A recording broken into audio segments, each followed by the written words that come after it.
Welcome to Say the Question. I'm Joe, that's Sam, and today we're asking the thing people dodge. Why do we treat becoming a parent like it's automatically fine, when the standard for raising a kid can feel way looser than, say, adopting a dog? Yeah, because that mismatch is awkward for a reason. We already know a little support up front can matter a lot. The Family Connects trial found that new parents who got 1 to 3 nurse home visits soon after birth had 39% fewer Child Protective Services investigations for maltreatment through age 5, and 33% fewer emergency department visits than usual care. Right, so this isn't about being judgmental for sport. It's about taking readiness seriously before the damage shows up. Sam, start us off with the uncomfortable part. The first thing I keep coming back to is how weirdly normal this question feels once you say it out loud. Like, we act as if becoming a parent is just something that happens to you, and then everybody else has to treat the consequences as if they're minor and private. What part hits you first? The lack of screening, or the fact that people react like you're doing something immoral just for noticing the mismatch? Both, honestly. Because if you're talking about a role that can shape a person's whole life, the entry bar feels almost laughably low. And that is the part people don't want to sit with. The social reflex is to treat the question as rude before anyone has even asked whether it is false. And we should be careful there, because low bar is a description, not a verdict on every parent. But yeah, compared with a lot of other caregiving roles, it makes you wonder why this one gets treated like pure destiny instead of something with any real accountability attached. That's the thing. I'm not saying everybody should be screened like they're applying for a secret clearance or some weird elite club. I'm saying the cultural default is basically, congratulations, you're an adult, go make a human, and we'll all find out later whether you were actually ready to be responsible for one. Which is exactly why the question gets radioactive. Once you say it that bluntly, people hear contempt, even if you're really talking about the kid's exposure to whatever mess the adult brings into the house, into the relationship, into the whole setup. Right, and that's the part I don't want to lose. This isn't me just being annoyed at imperfect adults in the abstract. It's me noticing that a child can end up living with the fallout for years because the grown-up up front was unstable, careless, distracted, or just not ready, and nobody was allowed to say that plainly. That's the fair version of the suspicion. The worry isn't bad people exist. Everybody already knows that. It's that we treat parenthood like a moral identity and not also a job with consequences, duties, and a real chance to do damage if you're not up for it. Yeah, and if we're being honest, the question isn't whether parents are saints. It's whether we've gotten too casual about handing someone permanent responsibility and then acting shocked when the consequences don't stay politely inside the family or get cleaned up by vibes later. That sounds harsh, but it isn't crazy. The gross feeling is real. The only mistake is jumping from "this feels wrong" to "I already know who's to blame and exactly what policy should exist." Those are very different claims, and people love to blur them when the topic makes them uncomfortable. Exactly. So the first thing to admit is that the discomfort isn't invented. It's pointing at something real. Even if the first answer in your head is probably too simple, too broad, or too eager to turn a human problem into a slogan. And that pressure to turn it into a slogan is part of why people shut the whole subject down so fast. Once you say the quiet part out loud, everybody thinks you're one sentence away from something uglier, so they don't even stay with the actual question. Which is fair, to a point, but it also means a lot of people never get past the first flinch, and that flinch is doing some work there. Not always bad work, but definitely work. A lot of that work is people protecting the moral category, honestly. They hear, this role should come with more scrutiny, and immediately translated into, "You're calling ordinary parents suspect," which is a very different accusation. Yeah, and nobody wants a conversation that feels like a referendum on whether their own childhood was acceptable. That's where the temperature spikes. Exactly. And because kids are involved, people also jump straight to the ugliest version of the argument, which lets them avoid the fair version entirely. Right. The fair version is just, are we taking the lifelong consequences seriously enough before we hand someone the job? That's a real question. The second you ask it, though, it sounds like you're already accusing half the room of something. And that's why it gets shut down so quickly. Not because the question is meaningless, but because it lands in a place where people feel judged before they've even had time to separate discomfort from accusation. Okay, so the next thing is why this question gets treated like a live wire the second you say it in public. People do not hear a careful concern about kids in readiness. They hear an attack on families, or on women, or on poor people, or on anybody who's already carrying some history they did not ask for. Yeah, and that reaction isn't imaginary. If you talk about parenting badly, people immediately wonder whether you're really talking about incompetence or whether you're about to slide into judging who deserves to have children at all. That's where it gets radioactive fast. And honestly, I get why people flinch. The language around this can turn gross in about 3 seconds. 1 minute, it's let's talk about responsibility. And the next minute, someone is acting like they found a polite way to sort decent people from disposable ones. Right. The fear is not just that the conversation might be rude. It's that it might become punitive or discriminatory or just lazily moralistic while pretending to be neutral. People have seen too many supposedly reasonable policy conversations end up landing hardest on the same families every time. So when somebody says, hey, maybe we should ask whether adults are ready before they have kids, the listener hears the sentence and also hears the possible sequel. The sequel is usually some garbage about who counts as fit, who gets watched, who gets shamed, and who gets told their life is a problem. Exactly. And that sequel is why the topic hits so many nerves at once. It can sound like an attack on mothers, or on people with less money, or on people whose lives are already messy. It can also sound like you're turning trauma into a verdict, which is a nasty move if you do it carelessly. So what part of that reaction do you think is the fair part? Because I don't want to pretend every shutdown is just cowardice. Some of it is people trying to stop a conversation from turning into a public beating. That's the fair version, yeah. There is a real difference between asking what helps kids and smuggling in which parents are morally acceptable. And once people have seen one too many conversations mutate into that second thing, they get defensive before you've even finished the first sentence. And the defensive move is understandable, but it can also freeze the whole subject.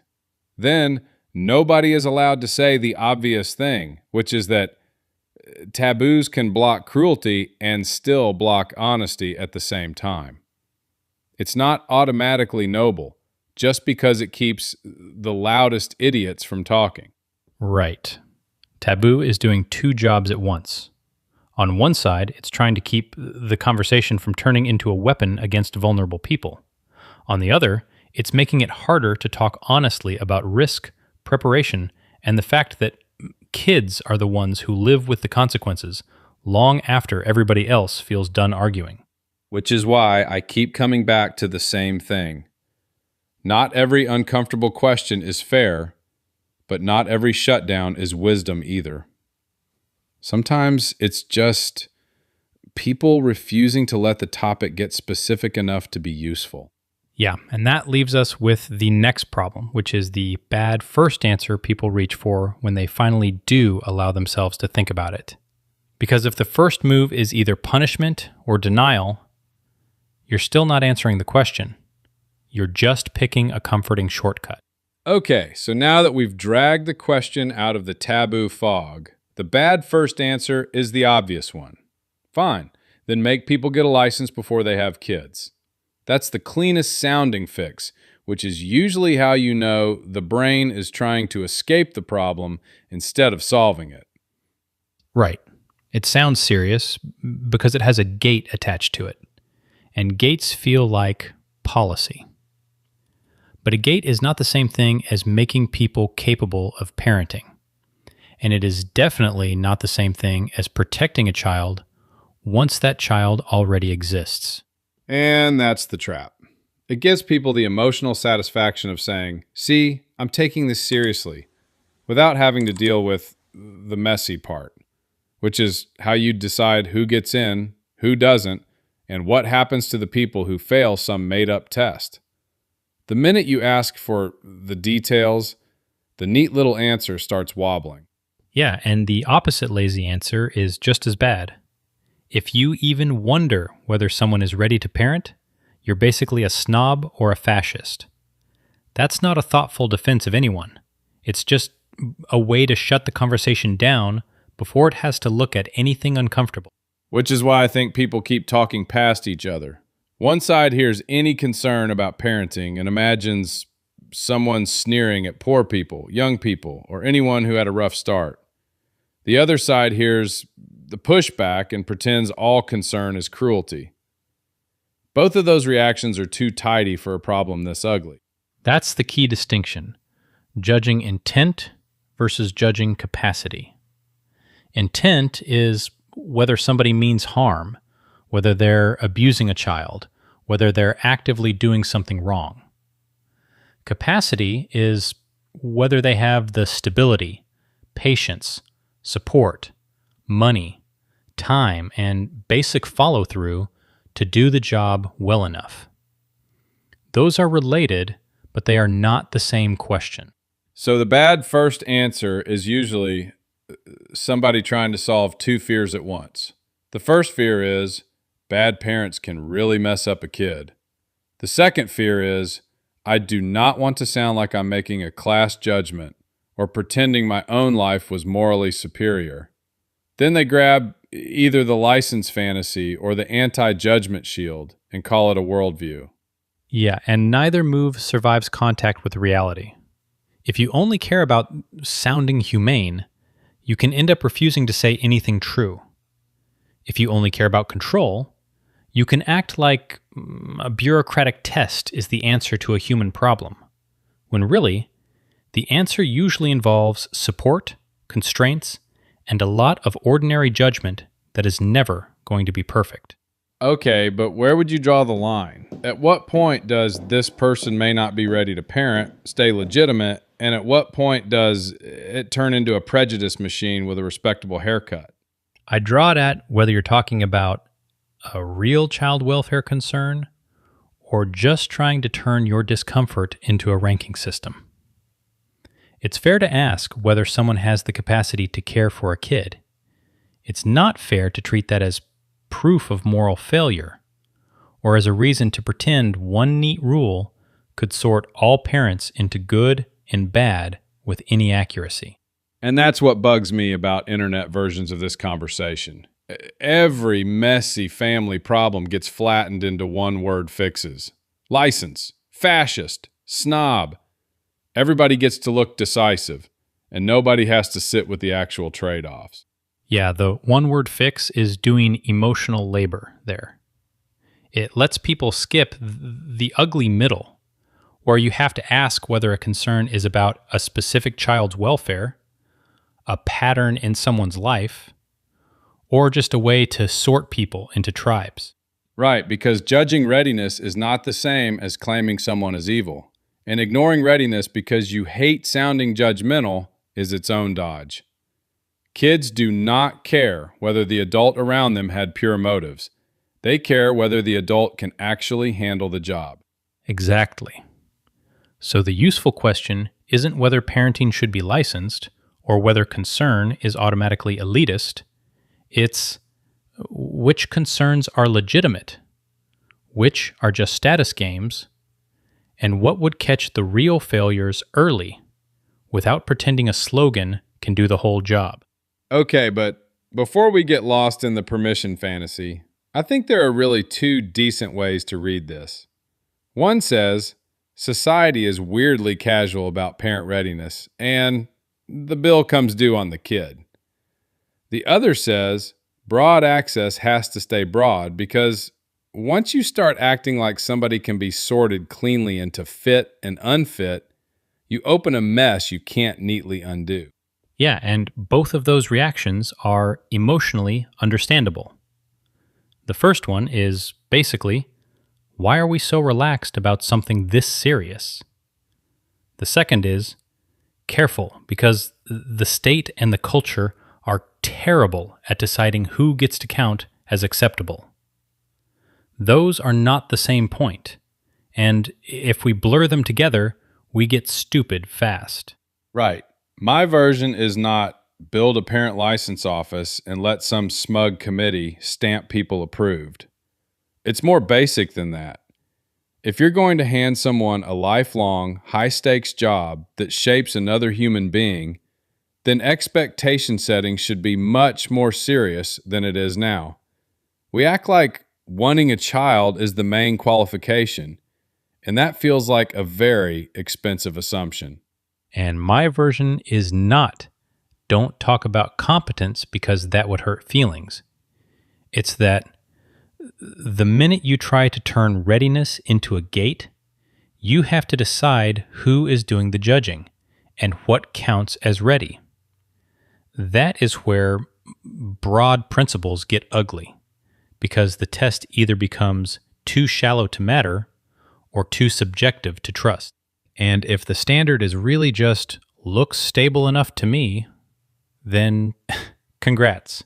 You've built bias into the test. That's why I'm not defending a trapdoor test. I'm defending a lower bar for talking honestly about what kids need and what adults are often missing. Basic safety, patience, some actual planning, the ability to absorb inconvenience without treating the child like a personal insult. Those are not exotic standards. They are just standards people often don't hear until after they've already made the commitment. That part I can get behind more than the hard screening version. But here's the catch. Readiness is not the same thing as ideal parenting. Lots of people become better parents after the fact because competence is partly learned and because real life forces some humility on you. If we talk like readiness is a fixed trait you either have or don't, we miss that people can change. So where would you draw the line then? What do you think is fair to ask before the child is there, and what crosses into sneaky moral policing? I'd draw it pretty low on the gatekeeping side and higher on the expectation side. I don't trust systems that try to pre-select good parents. I do trust conversations, education, and social pressure that say, this is serious, and if you're not ready, you need to hear that clearly. That's not the same as permissioning. That's trying to make the decision less casual without pretending you can engineer perfection. That feels like the defensible middle, which is annoying because it means nobody gets the clean slogan. But it also means the lazy judgment version has to be called out. I don't like how your life looks. Therefore, I get to be vaguely superior about your future is not a serious position. The serious version is narrower. Are we giving people enough preparation before a kid has to live with the consequences?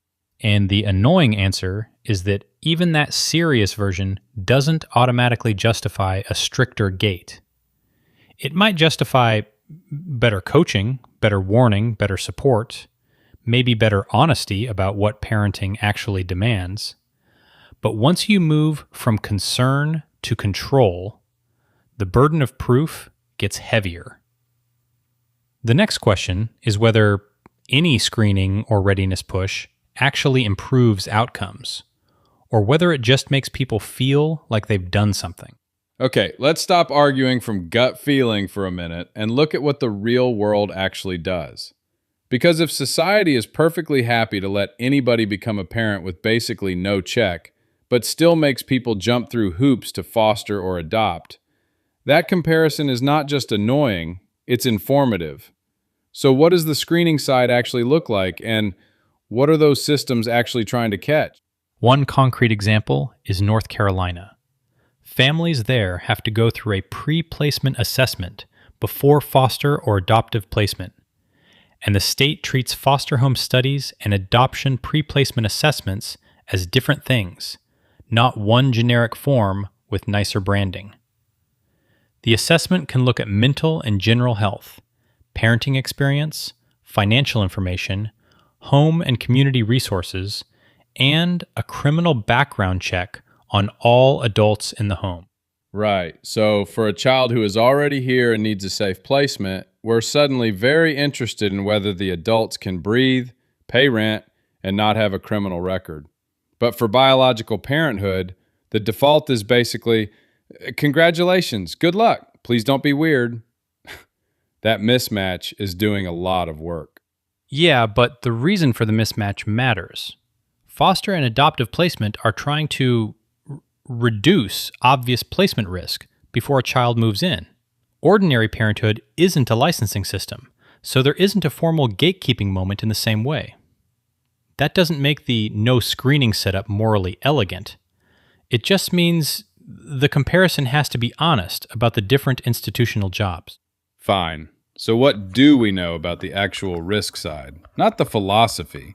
The ugly, boring part, where kids get hurt because adults are overwhelmed, unstable, drunk, isolated, whatever the mix is. What does the evidence say about who is more likely to struggle? The cautious version is there are risk factors, but they are not destiny and they are not a single cause. The U.S. Preventative Services Task Force lists things like poor parent-child relationships, family dysfunction or violence, substance abuse in the family, social isolation, poverty, parental stress, and a history of abuse or neglect in the parent's family of origin. The CDC says child abuse and neglect are not caused by one factor either. These things can raise the likelihood, but they do not automatically prove anything about a specific person. So the honest answer is not bad trait equals bad parent. It's more like these conditions make the job harder and the margin for error thinner. Which, frankly, is the part people hate saying out loud because it sounds less dramatic than a moral verdict. Exactly. And that's also why a serious system would focus on support, not some fantasy moral scoreboard. If you can lower stress, add contact, and catch obvious problems early, you can improve outcomes without pretending you've solved human nature. The research supports caution, not a cartoon sorting machine. So when people say, just support parents more, that's not automatically fake soft language? I mean, is that the part that survives contact with reality? Or does it just become a nice slogan people hide behind? It survives contact with reality better than gatekeeping does, but it is not magic.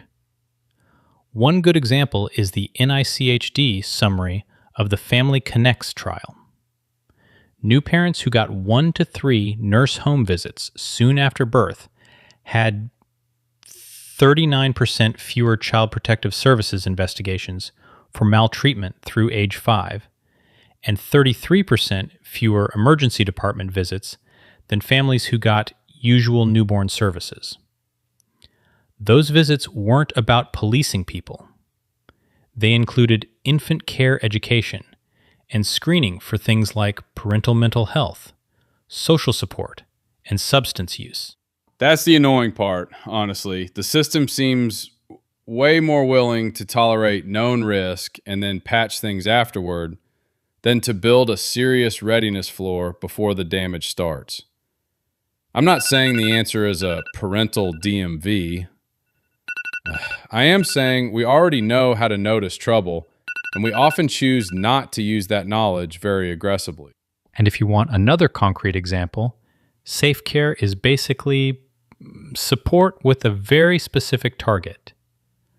It's an in-home parenting program for families with children birth through 5 who are at risk for or have a history of neglect or physical abuse. It focuses on home safety, medical neglect, and parent-child interaction, and it is delivered by trained and certified providers. That is a very different posture from prove you deserve a baby. So the line is not support versus scrutiny. It's support versus pretending scrutiny can do everything. Because if the system can send a nurse or send somebody trained to look at home safety and interaction, that's not nothing. It just means the honest goal is risk reduction, not some dramatic moral sorting ritual. Right. That's the cleaner version of the argument. The evidence says there are identifiable risks, and some early interventions help a lot more than a broad licensing fantasy. So the next question is not whether parenting should be turned into a purity test. It's why we accept so little formal readiness checking for biological parenthood, and who ends up carrying the downside when adults are not prepared. Okay, so if we accept the risk is real, the next question isn't whether anybody has noticed it. It's who gets rewarded for leaving it messy? Who gets to avoid the hard work up front? And who gets stuck with the bill when the kid is already in trouble? Right. And the annoying part is that a lot of people do get a short-term benefit from the low-barrier version of parenting, even if the long-term cost lands somewhere else. The benefit is easy. You don't have to ask uncomfortable questions. You don't have to build expensive support. And you don't have to explain why some families need help before there's a disaster. So is the real distinction political risk or administrative convenience? Because those feel related, but not identical. And I think that difference matters here. They're related, but not identical. Political risk is that prevention sounds like judgment or intrusion. So people hear, "you're not trusted," before they hear, "we'd like to reduce harm." Administrative convenience is the colder version. Once there's a visible problem, institutions know how to respond. They can write a case, assign a worker, document a crisis, and call it action. So the system waits until a kid is already in trouble because then it can point to a case file instead of a hunch. Exactly. Then nobody has to defend hypothetical risk. They can defend a crisis, a referral, a chart, a visible mess. It's uglier, but it's easier to explain, easier to budget for, and a lot easier to sell as responsible. Yeah, and once it's visible, the adults around it get to feel practical. They can say, "See, now we're responding," when the response is late and the child already paid the first bill. That's what keeps bothering me. The moral story is cheap, but the damage is not. Exactly. Prevention asks for money up front, but it also asks for the awkward admission that some families need ordinary, unglamorous support before things break. After the fact intervention lets everybody keep the clean story intact. Nobody has to say, "maybe we should have helped earlier," because the emergency already gives them a job to do. Which is a terrible bargain because the child absorbs the difference and the support system absorbs whatever is left. Everyone else gets to act like the problem was finally taken seriously, when really, the system just waited until the consequences were harder to ignore. And the evidence points the same direction.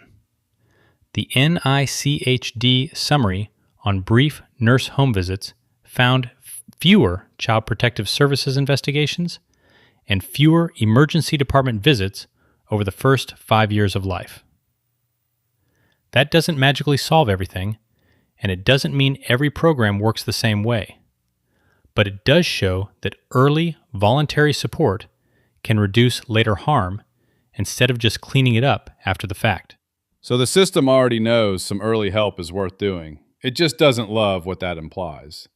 Once you admit support can lower risk, you start asking why the default is still basically, good luck, hope for the best, we'll show up if it gets ugly enough.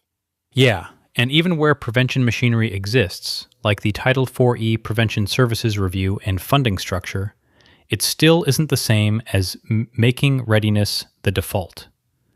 You can have a formal lane for prevention and still mostly use it for families the system has already noticed as problems.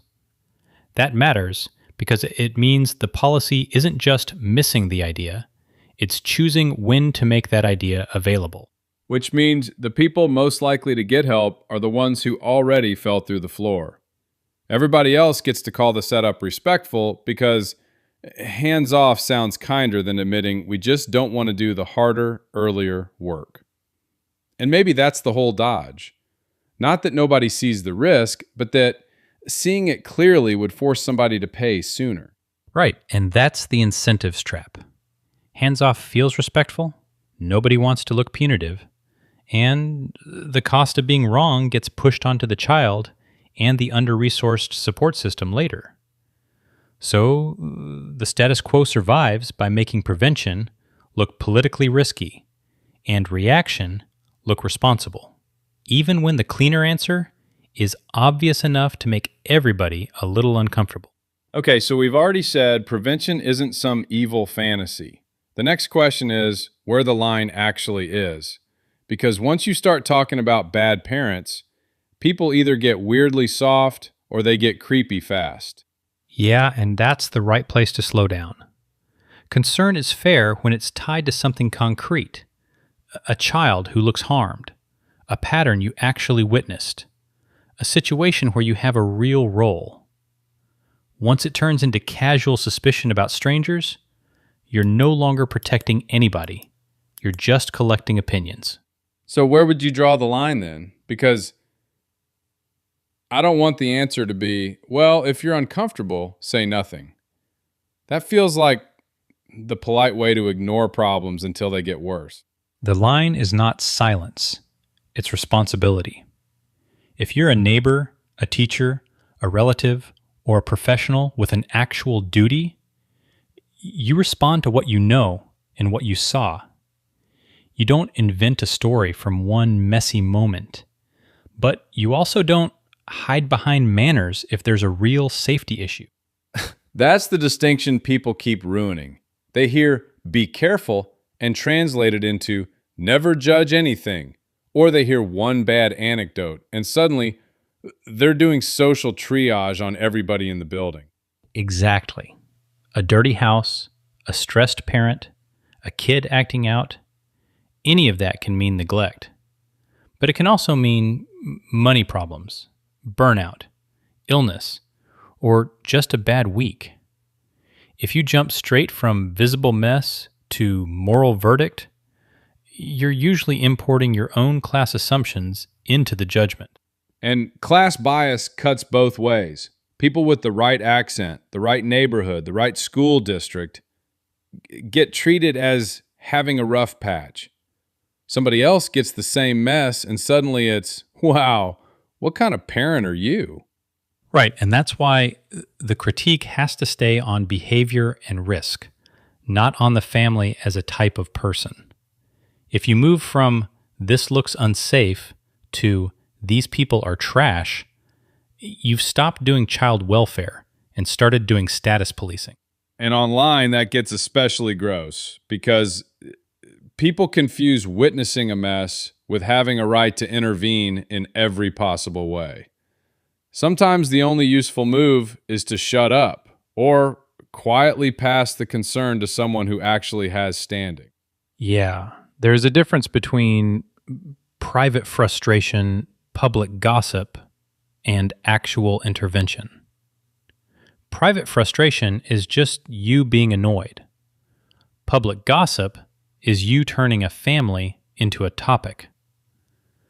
Actual intervention is asking whether a child is safe and whether the people involved can do something about it. Which means the standard can be high without becoming punitive. That's the part I don't want to lose. You can care about child safety and still refuse to play amateur detective with random families. Exactly. Keep the standard attached to actual harm. Keep your nose out of the fantasy version where every imperfect parent is a suspect. And keep the response proportional to what's real. If we can't do that, we're not protecting kids. We're just giving ourselves permission to judge people. Okay, so if we are not doing parenting license Fantasyland, what is the actual move here? Because this is the point where the conversation can either get useful or turn into another long sigh with better vocabulary. I want the thing that lowers the odds of real damage, not the thing that lets adults feel morally tidy about a problem they are not fixing. Then the honest answer is to move earlier. Don't wait until a kid is already in trouble and everybody's suddenly acting like the warning signs appeared out of nowhere. Make support normal before the crisis, and make it easy to say yes to help without making it feel like a state inspection. Joe, are you saying the first real fix is basically to get support into the home earlier instead of trying to sort parents into good and bad ahead of time? Because that's a very different idea from prove you deserve a kid. And I want to make sure we're not laundering the same instinct into softer language. Yeah, it's different on purpose. One concrete example is the ACF Home Visiting Program. It's voluntary and free for pregnant women and families with young children, and it provides ongoing home visits from qualified professionals, like nurses or early childhood educators. That matters because it treats readiness as something you can build, not something you have to pass a purity test for. That part actually feels sane. It's hard to argue with show up early, help early, don't wait for the train wreck. My only worry is that the families most at risk are often the least likely to ask for help, especially if they think the first person through the door is there to judge them or keep score. Exactly, which is why voluntariness matters more than people think. If the first offer feels like a trap, you get concealment. If it feels like support, you get a shot at trust. It's not magic, and it won't reach everybody, but it lowers the friction in a way punishment-style systems never do. And it also avoids the ugly move of treating every struggling parent like a suspect before anything specific has happened. So the answer is less prove you deserve a kid and more Hold on. Less proving, more support that shows up before people are in over their heads. And the second example is Safe Care. It's an in-home behavioral parenting program for families with children birth through 5 who are at risk for or have a history of neglect or physical abuse. And it targets home safety, medical neglect, and parent-child interaction. So instead of pretending the whole system can identify future perfect parents, you work on the concrete stuff that actually makes a house safer and caregiving less chaotic. Okay, that starts to sound like a real model instead of a slogan.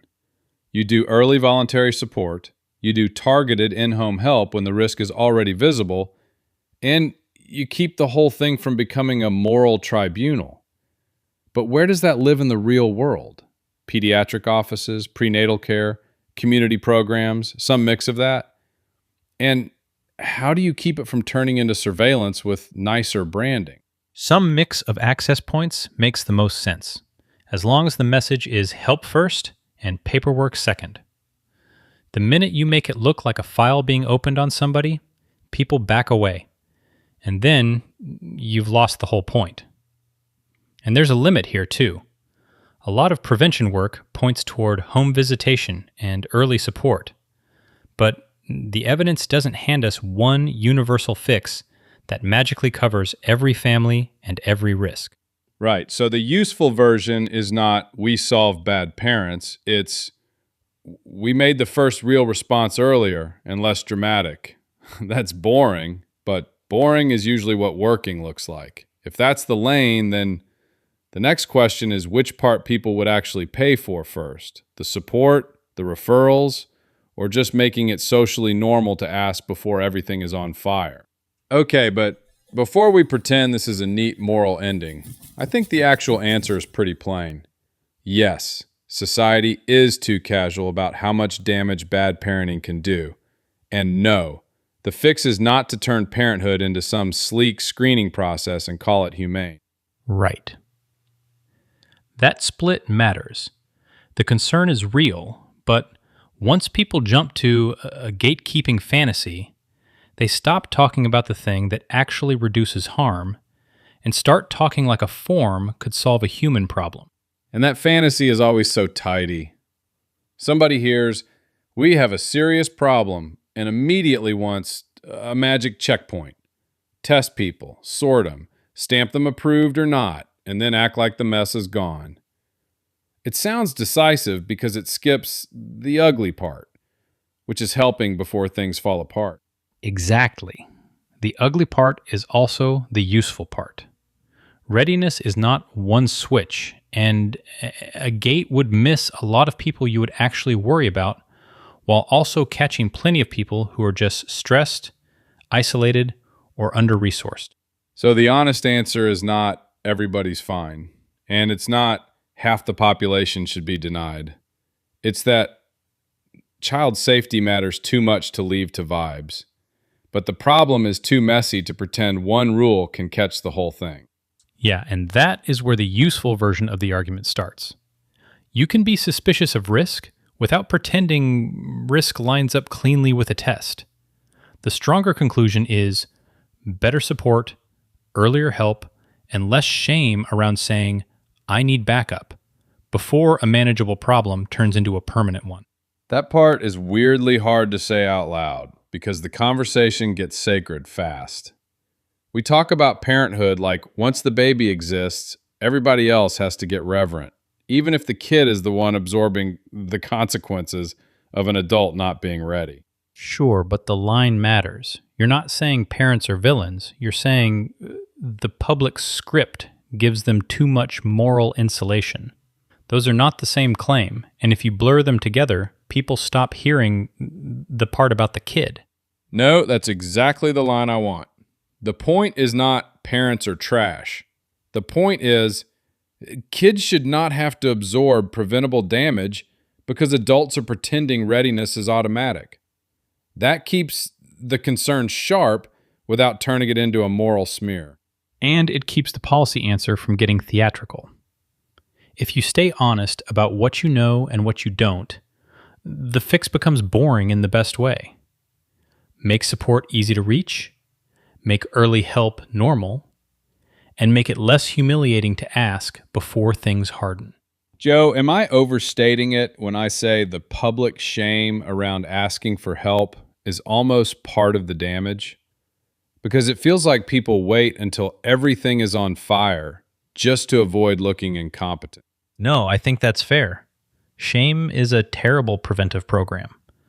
If the culture treats asking for help like failure, then people hide longer, and hidden problems usually get meaner before anybody touches them. That's the part people want to skip.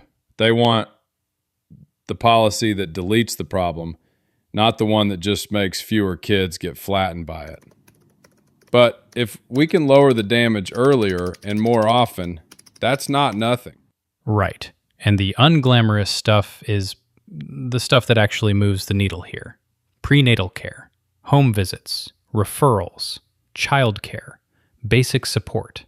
It doesn't sound like a revolution, but it respects reality instead of pretending every bad outcome can be prevented by sorting humans into approved and disapproved parents. So that's the landing then. Keep the concern, drop the fantasy, and stop acting like every case is either a saint with a baby or a monster with a clipboard. The real answer is earlier help, less shame, and a little more honesty about how fragile this stuff actually is. And that's where this question lands. We're glad you listened to Say the Question. Subscribe or follow wherever you're listening, and we'll catch you tomorrow.